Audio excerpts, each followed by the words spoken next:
What's going on? This is your man John Fortune, your host of the Frustrated Fan Sports Show, and today are my 10 keys for a victory for Washington at Green Bay on Sunday, a 1 o'clock game. It's going to be a tough one, y'all. It's going to be a really tough one, but I'm going to go ahead and start it off.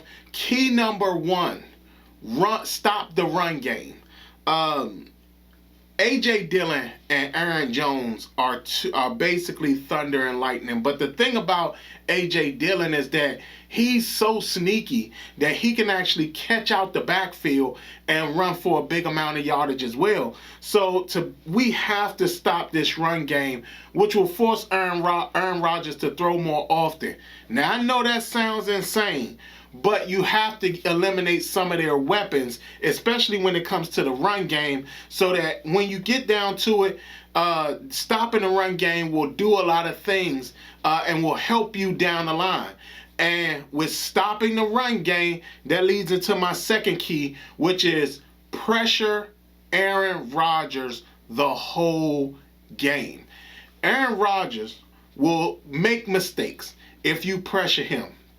Prime example, in New Orleans, he sat up there and he struggled against the pressure New Orleans was putting on. Now, I'm not saying that our pressure is as good as them, but we need to do stuff to get the pressure on Aaron Rodgers so that he's scrambling around and not finding receivers and everything like that. We have to pressure Aaron Rodgers the whole game. Now, and with that, that leads me into my third key. Limit Davante Adams' targets and yards. We got to do everything in our power to limit Davante Adams at all costs, because this guy is probably the best wide receiver right now in the NFL. He is a danger at all times. And I mean, not only is he fast, he is an incredible route runner. And I mean, him and Aaron Rodgers are on the same page so much that he makes plays that he probably shouldn't even be making. But because, again, he's that dangerous, we have to limit him in this game. He cannot be the reason that we lose, because he is a very dangerous guy. Key number 4, don't get beat deep. With the announcement that Landon Collins is now moving away from safety, and actually they're forcing him to play in the box, which I like more, we still have to make sure we do not get beat deep. William Jackson, if he's even playing, because the last thing I know, he was kind of injured. He had a knee injury, or knee was bothering him or something like that. But again, we just cannot get beat deep with this team, because again, they can make big plays down the field. And once they do, it is hard to recover. They're not one of those teams that scores really fast, but they're the team that at some point you get a busted coverage, they will take advantage of it and they will throw deep and they will beat you. So do not get beat deep, period, please. Like I said again, with Landon Collins being pushed down to the linebacker spot, that is a key that they could probably meet. Key number 5, stay home when Rodgers scramble. That is very important, because a lot of times what ends up happening is when he scramble, a defender will leave their man and try to come up and go after Aaron Rodgers, and he throws it to the guy that's now open due to the defender leaving that particular receiver. So stay home when Aaron Rodgers scrambles. Aaron Rodgers rarely runs for first downs and stuff like that. Can he do it? Yes, he can, but he rarely does it. He wants to scramble just so he can throw the ball. He doesn't want to run so he can make plays down the field. So with that being said, stay home when Aaron Rodgers scrambles. Number 5, attack the middle of their defense. Jair Alexander, he's been out the whole year, who's their best cornerback. They did pick up Eric Stokes, who is playing fairly well for them, but Kevin King is the guy that is the one that is the guy that you can take advantage of. But the middle of their defense is actually, they play a really good defense, but sometimes they're susceptible to the middle of the field getting beaten up on. And again, Cincinnati, they showed that they can beat them in the middle of the field, and at the same time that they can get big plays up the middle of the field. So that is key for them to attack the middle of the field.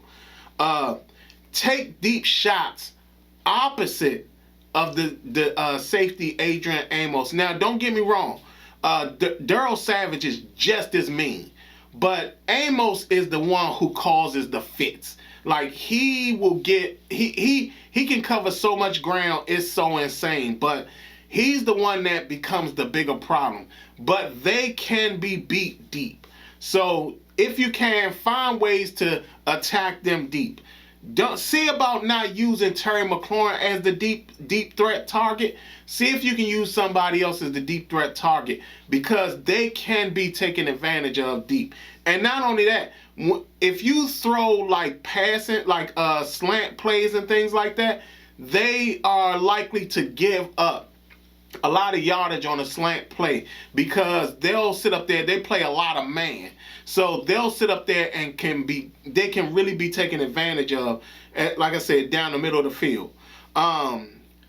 Number 8, and this is one that we have to do. We cannot beat this team and not do this, and that's run the ball.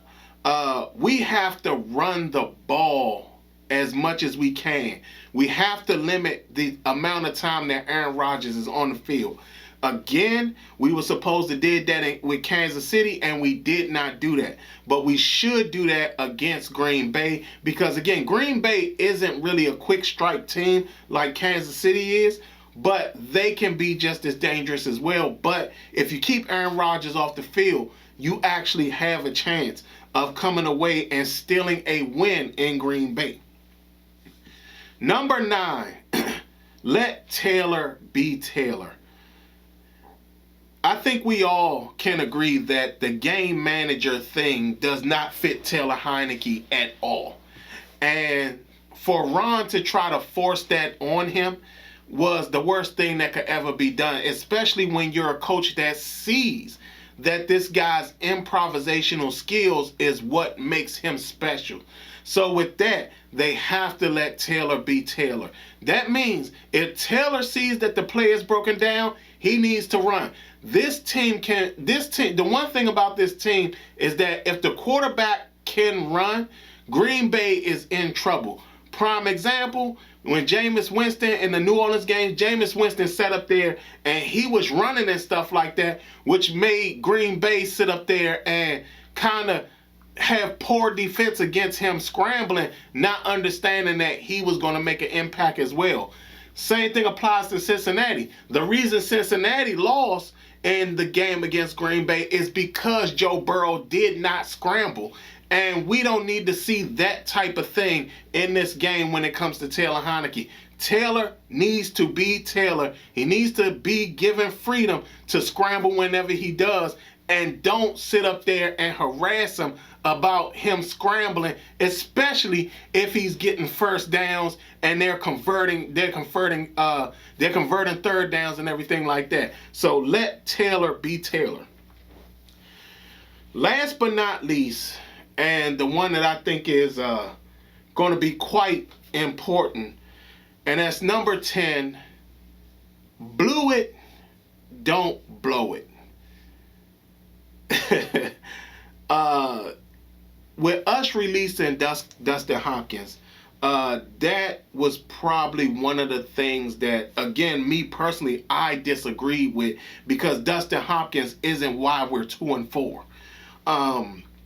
Dustin Hopkins only missed 2 kicks and he missed 2 extra points. So even though those did cost us, it didn't cost us enough that he should have been released, in a la the difference between somebody like Landon Collins or William Jackson.